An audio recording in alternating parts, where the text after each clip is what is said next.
India became the world's first nation to reach the South Pole of the Moon. On August 20th. India is now on the Moon.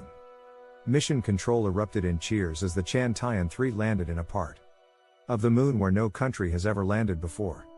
For India, it's a matter of national pride. It happened just 3 days after a similar mission from Russia failed. It's a blow to the Kremlin because they are trying to show through this mission that Russia is again a superpower. The lunar South Pole is significant because the expected presence of ice could support future human settlements. Here's why Moscow and New Delhi were in a race to get there and how their missions were not just about science but also about politics. Why the South Pole? India's Chandrayaan 3, which means moon vehicle in Sanskrit, blasted off from Earth on July 14th. Since then, the spacecraft made several maneuvers around the Earth and has been orbiting the Moon to prepare for a landing. Russia launched its Lunar 25 less than a month later.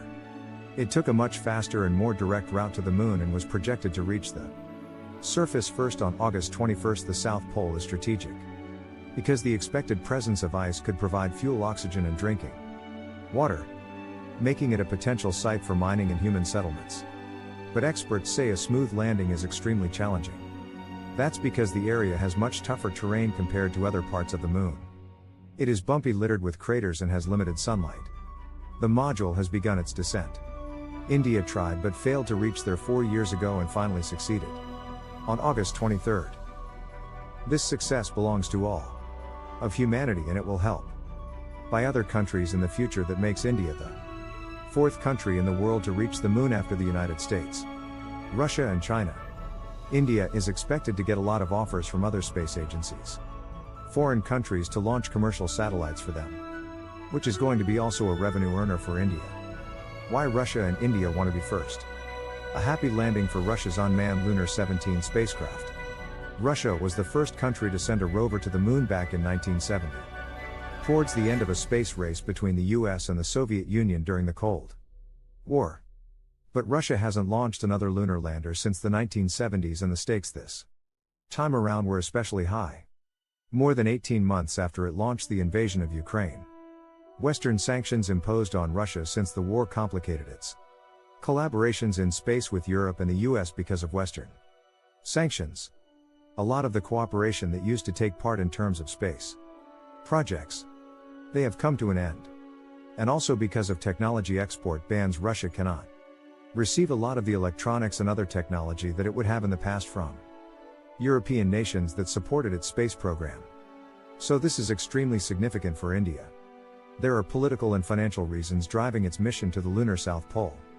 The successful mission could boost Prime Minister Narendra Modi's election campaign early next year. These kind of missions adds to the national pride. Prime Minister Modi is going to tell his voters how the country has reached the Moon, and which would make to his benefit.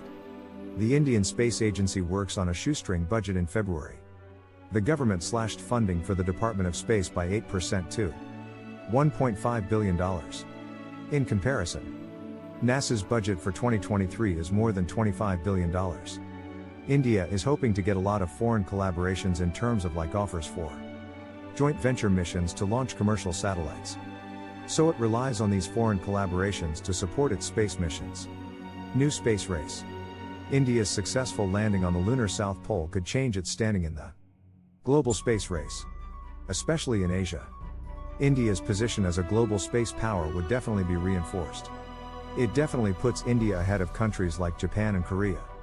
And just behind China. Meanwhile, Russia still has a way to go to catch up with the US and China. It's not the be-all and end-all for Russia. There are other Lunar 26 and Lunar 27. They both depend on electronics from the West.